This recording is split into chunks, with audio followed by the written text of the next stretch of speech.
बच्चों, आज BA final में सोशियोलॉजी के अंतर्गत आज हम लोग पढ़ेंगे सामाजिक अनुसंधान। ठीक है।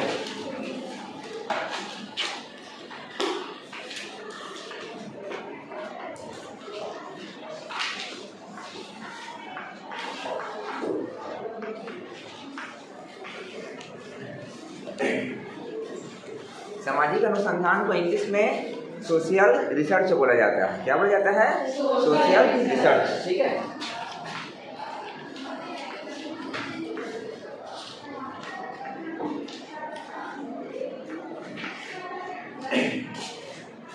तो सामाजिक अनुसंधान क्या है, इसको हम लोग समझें उससे पहले जो शब्द है इसको मैं फोकस करना चाहूँगा। मैं सामाजिक अनुसंधान दो शब्दों से मिलकर बना है, सामाजिक और अनुसंधान। सामाजिक मतलब जो समाज से संबंधित है, जुड़ा हुआ है ना। सामाजिक घटनाएं, सामाजिक संबंध ये सब आ जाएंगे। और अनुसंधान मतलब रिसर्च। ठीक है। तो अब रिसर्च पर मैं प्रकाश डालना चाहूँगा। अनुसंधान या रिसर्च किसे कहेंगे? तो रिसर्च शब्द भी दो शब्दों के मेल से बना है, री एंड सर्च से। री मतलब पुनः या फिर से होता है, और सर्च मतलब खोजना। ठीक है, मतलब फिर से खोजना, इसी को हम रिसर्च कहेंगे, अनुसंधान कहेंगे। और अनुसंधान के बारे में हम इस प्रकार से आगे बढ़ते हैं कि मनुष्य एक बुद्धिमान प्राणी है। ठीक है, मनुष्य एक बुद्धिमान प्राणी है। हमेशा वो अपने प्रकृति और आसपास के बारे में कुछ नया चीज जानने का, समझने का प्रयास करता रहता है, क्योंकि उसकी प्रवृत्ति क्या रहती है? जिज्ञासु प्रवृत्ति। जिज्ञासु मतलब किसी भी चीज़ को जानने की इच्छा। तो इस कारण वो अपने आसपास की घटनाओं को देखने का, जानने का प्रयास करता है। उसके बारे में क्या, कैसे, कब, ये सब उसके मन में विचार आते रहते हैं, और उसी के द्वारा वो आसपास की चीज़ों को जानने का कोशिश करता है। तो उसकी ये जिज्ञासा की जो प्रवृत्ति है इंसान की, यही क्या है? अनुसंधान का मूल आधार है। अनुसंधान का मूल आधार है। ठीक है। तो अब हम देखते हैं आगे सामाजिक अनुसंधान के बारे में। ठीक है, सामाजिक अनुसंधान किसे कहेंगे? तो जो सामाजिक अनुसंधान है, समाज के बारे में नया ज्ञान प्राप्त करना, उसके बारे में जानने के लिए जो वैज्ञानिक तरीका है, विधि है, ठीक है, यही हमारा सामाजिक अनुसंधान है। हम इसमें परिभाषा देखेंगे। इसमें पहले देखेंगे पी.वी. यंग का।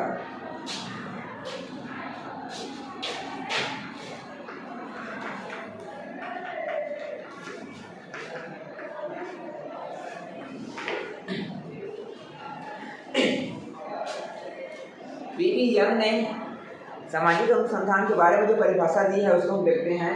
पी.वी. यंग के अनुसार सामाजिक अनुसंधान क्या है? उन्होंने कहा है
तो पी.वी. यंग के अनुसार सामाजिक अनुसंधान किसे कहेंगे? सामाजिक अनुसंधान नवीन तथ्यों, पुराने का सत्यापन, उनके बीच प्रक्रियात्मक संबंध एवं प्राकृतिक नियमों का अध्ययन है। ठीक है, उनके बीच प्रक्रियात्मक संबंध एवं प्राकृतिक नियमों का अध्ययन है। तो देखो यहाँ पर उन्होंने दो चीजें पर फोकस किया है, नवीन तथ्यों और पुराने का सत्यापन। कोई ऐसा चीज जो हमारे सामने नहीं आया है, उस नए चीज के बारे में जानना, और कोई पुराना चीज़ आ गया है तो उसका सत्यापन करना, उसका सच्चाई का परख करना, ये 2 चीज़ों पर फोकस किया है। तीसरी चीज़ उनके भी जो पाए जाने वाले प्रजात्मक संबंध है, एक दूसरे के साथ किस प्रकार से योगदान करते हैं, जो अलग अलग भाग हैं, ठीक है, एक दूसरे के लिए किस प्रकार से उपयोगी है और किस प्रकार से सहयोग करते हैं उसके बारे में, और जो प्राकृतिक नियम है ये सब का अध्ययन अनुसंधान के अंतर्गत किया जाता है। यहाँ पर जो शब्द आया सामाजिक है, ये तो अनुसंधान के बारे में हो गया। सामाजिक के अंतर्गत क्या होता है, समाज से जुड़े हुए जितने भी सामाजिक घटनाएं हैं, सामाजिक संबंध हैं, ठीक है, ये सब का इसमें अनुसंधान किया जाता है, ठीक है। और आगे से विशेषताओं को बताऊंगा मैं। अब इसमें वैज्ञानिक पद्धति का प्रयोग किया जाता है, ठीक है, आगे इसके बारे में चर्चा करेंगे। एक परिभाषा और देख लेते हैं रोडमैन एंड मौरी का, ठीक है।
रोडमैन एंड मौरी, इनका कहना है अनुसंधान क्या है, तो अनुसंधान नवीन ज्ञान प्राप्त करने के क्रमबद्ध प्रयास को कहा जाता है, ठीक है।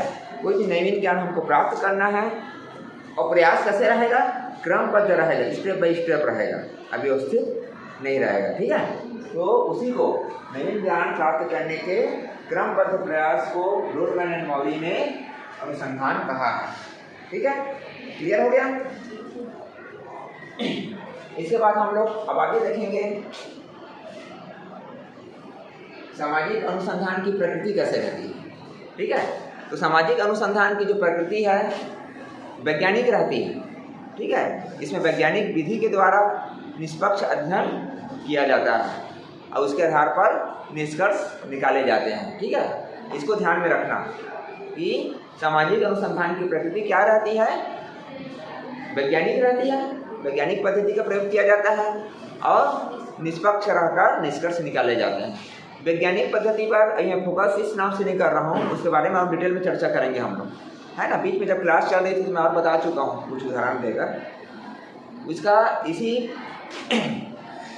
इस सेकेंड पेपर की फर्स्ट यूनिट का हम पढ़ रहे हैं हम लोग, तो इसमें अलग से और टॉपिक है वैज्ञानिक पद्धति का, उसके बारे में डिटेल में चर्चा करेंगे, ठीक है। अगर अभी हम लोग चर्चा करेंगे तो अपना मेन उद्देश्य से भटक जाएंगे हम लोग। इतना समझ लो, वैज्ञानिक पद्धति की सरल भाषा में निष्पक्ष रहकर किसी भी घटना का अध्ययन करना और उसके बारे में निष्कर्ष निकालना को वैज्ञानिक पद्धति कहा जाता है, निष्पक्ष रहकर, ठीक है, बिना भेदभाव, बिना पक्ष लिए किसी भी चीज़ का वास्तविकतापूर्वक अध्ययन करना और उसके बारे में उस सच्चाई का निष्कर्ष निकालना वैज्ञानिक पद्धति है। अभी हम संक्षिप्त में ये समझ लेते हैं, डिटेल में और मैं अलग से पढ़ाऊँगा, ठीक है। तो सामाजिक अनुसंधान की प्रकृति क्या होती है, वैज्ञानिक रहती है। इसमें निष्पक्ष रहकर वास्तविकता का अध्ययन करके निष्कर्ष निकाला जाता है, ठीक है। अब आगे हम इसका देखेंगे।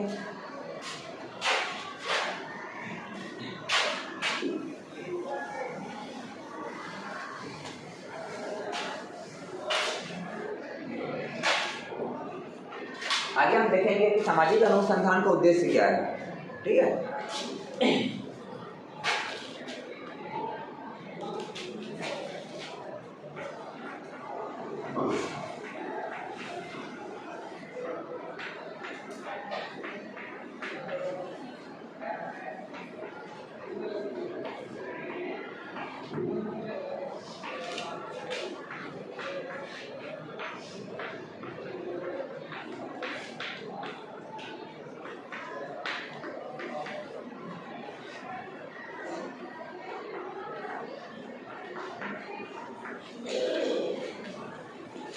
जैसे कि मैंने ब्लैक बोर्ड में लिखा है ना कि हम सामाजिक अनुसंधान के उद्देश्य को दो भागों में बांट सकते हैं। एक होता है सैद्धांतिक और दूसरा व्यवहारिक। ठीक है, दो उद्देश्य रहेंगे, एक होता है सामाजिक और दूसरा व्यवहारिक।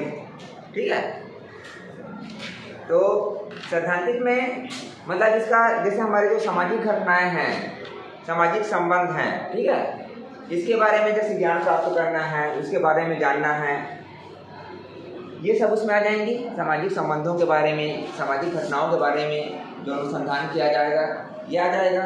व्यवहारिक में क्या है, हमारे जीवन को जो व्यवहारिक पहलू है, जैसे सामाजिक समस्याओं का निवारण करना है, समाज में नियंत्रण स्थापित करना है, सामाजिक नियंत्रण। ठीक है, तो ये सब चीज़ें व्यवहारिक पहलू में आ जाएंगी। ठीक है, आगे हम लोग देखेंगे अब सामाजिक अनुसंधान की विशेषताओं को देखेंगे।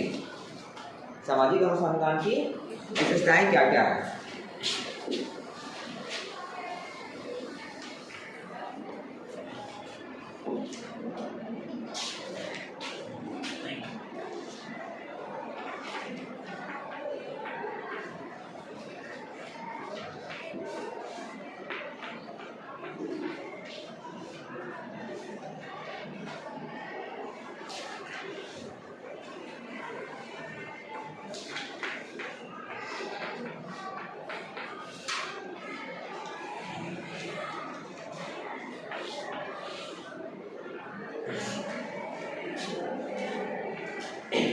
सामाजिक अनुसंधान की विशेषताएं के अंतर्गत पहला पॉइंट है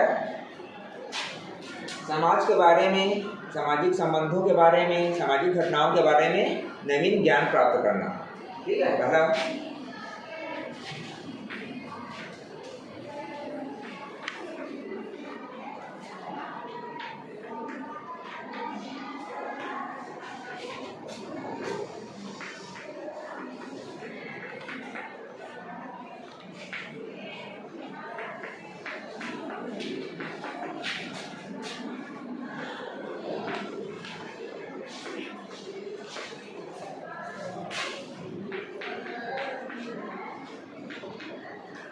ठीक है, पहला क्या है, समाज एवं सामाजिक घटनाओं के बारे में नवीन ज्ञान प्राप्त करना। दूसरा देखते हैं, ये जो विशेषताएं हैं, ठीक है, ये साथ में उसके महत्व भी जुड़े हुए हैं, है ना। दोनों को उसमें मैं एक साथ यहाँ पर संयुक्त रूप से बता दे रहा हूँ मैं। विशेषताएं भी है, परीक्षा में आता है विशेषताएं तो भी इसको लिखना, महत्व आएगा तो भी इसके द्वारा महत्व की जो सार्थकता है वही सिद्ध होगा इसमें। तो समाज एवं समाज, यहाँ पर विशेषताओं के साथ इसका महत्व यहाँ पर जोड़ रहा है ना।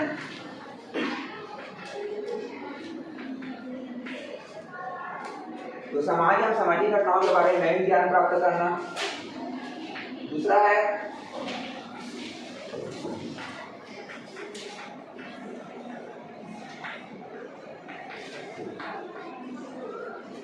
समाज के बारे में जो पुराने ज्ञान है उसका सत्यापन करना।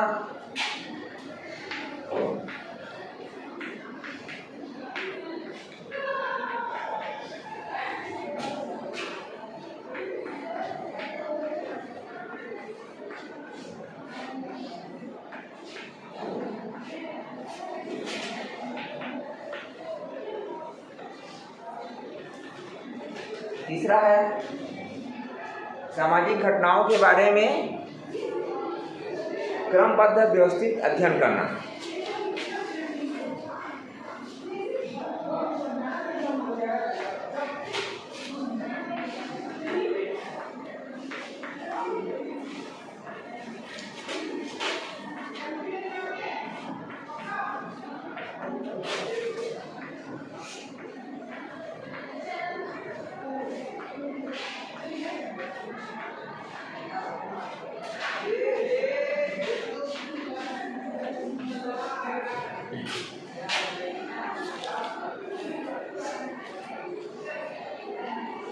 चौथा होगा मानव कल्याण में सहायक है।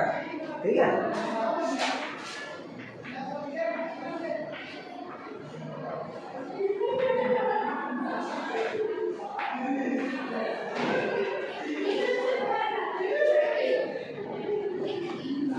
बारे में, समाज के बारे में, ठीक है, उसके कल्याण के लिए इसके द्वारा हम काम कर सकते हैं। चौथा हो गया, सॉरी, है ना। पांचवा देखेंगे।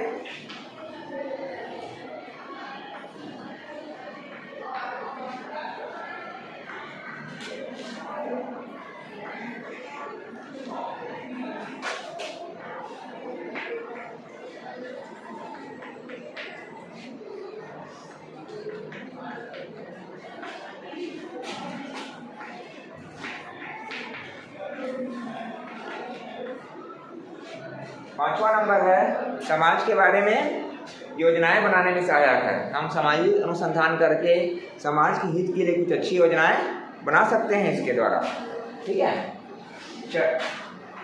छठवां नंबर है समाज की समस्याओं को भी दूर करने के लिए हम सामाजिक अनुसंधान करते हैं। ये भी उसके महत्व के अंतर्गत आएगा। समाज में कई प्रकार की समस्याएं पाई जाती हैं, तो समस्याओं के निवारण के लिए हम लोग सामाजिक अनुसंधान का उपयोग करते हैं।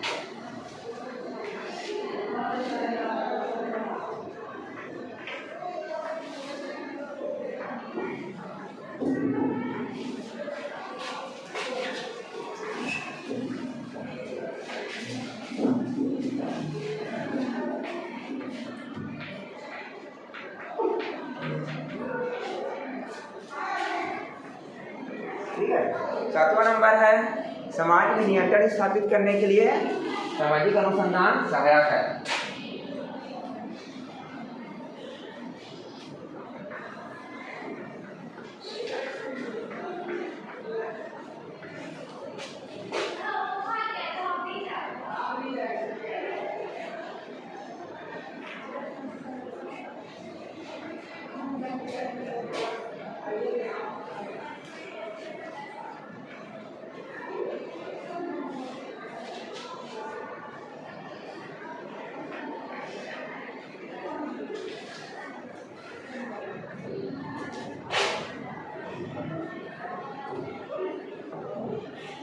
ये हम लोग 7 पॉइंट लिखे हैं, ठीक है। और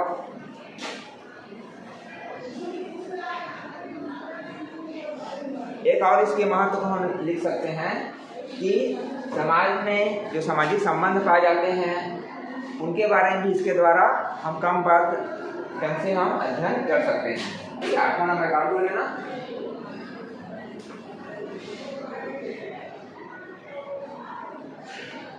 आठवां में जोड़ लेना सामाजिक घटनाओं एवं सामाजिक संबंधों का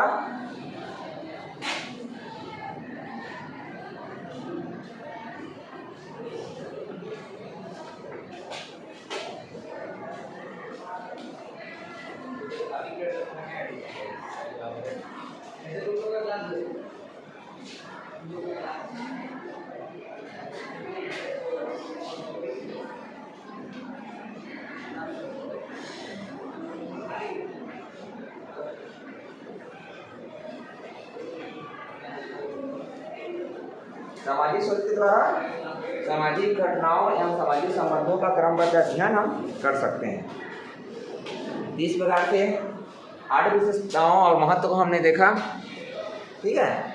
साथ में हमको ये ध्यान रखना है सामाजिक अनुसंधान के अंतर्गत, जैसे मैंने पहले बताया, वैज्ञानिक पद्धति से अध्ययन किया जाता है, ठीक है। दूसरा इसमें क्या होता है, कार्य कारण संबंधों को इसमें बल दिया जाता है, क्योंकि जहाँ पर वैज्ञानिक अध्ययन होगा तो वहाँ पर कोई भी घटना घटती है, मतलब जो कार्य होता है उसके पीछे कौन सा कारक उत्तरदायी कारण है, इस पर ध्यान दिया जाता है, ठीक है। तो ये हमारा सामाजिक अनुसंधान का जो टॉपिक है ये कंप्लीट हुआ। एक बार मैं हल्का सा इसको रिवाइज कर दे रहा हूँ मैं अपने तरफ से, ठीक है। संक्षेप में एक बार फिर से बता दे रहा हूँ कि सामाजिक अनुसंधान किसे कहेंगे। तो सामाजिक अनुसंधान क्या है, थोड़ी देर पहले मैं स्टार्टिंग में मैंने बताया कि समाज या सामाजिक शब्द क्या है और अनुसंधान के बारे में प्रकाश डाला मैं, है ना। अब मैं संक्षिप्त में बताना चाहूँगा कि जो भी सामाजिक घटनाएं हैं, सामाजिक संबंध हैं, उसके बारे में वैज्ञानिक ढंग से अध्ययन करना और ज्ञान प्राप्त करना, यह हमारा सामाजिक अनुसंधान कहलाता है, ठीक है। और सामाजिक अनुसंधान की प्रकृति क्या रहती है, वैज्ञानिक रहती है, ठीक है। इसमें वैज्ञानिक पद्धति का प्रयोग करके किसी भी सामाजिक घटनाओं के बारे में उसकी वास्तविकता को जाना जाता है। ठीक है। तीसरा नंबर का जो पॉइंट था हमारा, सामाजिक अनुसंधान का उद्देश्य क्या है। तो इसकी दो उद्देश्य हैं। पहला होता है सैद्धांतिक उद्देश्य, मतलब समाज के बारे में, सामाजिक संबंधों के बारे में, सामाजिक घटनाओं के बारे में इसके द्वारा हमको ज्ञान प्राप्त होता है। ये सैद्धांतिक पहलू है उसका। व्यवहारिक पहलू क्या है कि इसके द्वारा हमारे समाज की जो भी समस्याएं हैं उसका निवारण कर सकते हैं और इसके अलावा समाज में नियंत्रण स्थापित करने के लिए उपयोगी और सहायक है। ठीक है। उसके बाद हमारा जो अंतिम हमारा जो पॉइंट है, सामाजिक अनुसंधान की विशेषताएं, महत्व, जो उसका महत्व मतलब सिग्निफिकेंस, क्या क्या इसके द्वारा फायदा है हमको। तो मुख्य फायदा क्या है, हम लोग इसके द्वारा समाज के बारे में नवीन ज्ञान प्राप्त कर सकते हैं और मानव कल्याण के लिए इसका उपयोग कर सकते हैं। सामाजिक समस्याओं के निवारण में इसका उपयोग होता है। ठीक है। तो बच्चों, आज का जो टॉपिक है सामाजिक अनुसंधान ये कंप्लीट हुआ। नेक्स्ट डे हम लोग देखेंगे सामाजिक अनुसंधान की जो विधा है, सामाजिक अनुसंधान करने का जो चरण है ना, किस स्टेप को हम लोग फॉलो करते हुए सामाजिक अनुसंधान करते हैं, इसके बारे में कल हम लोग चर्चा करेंगे। ठीक है।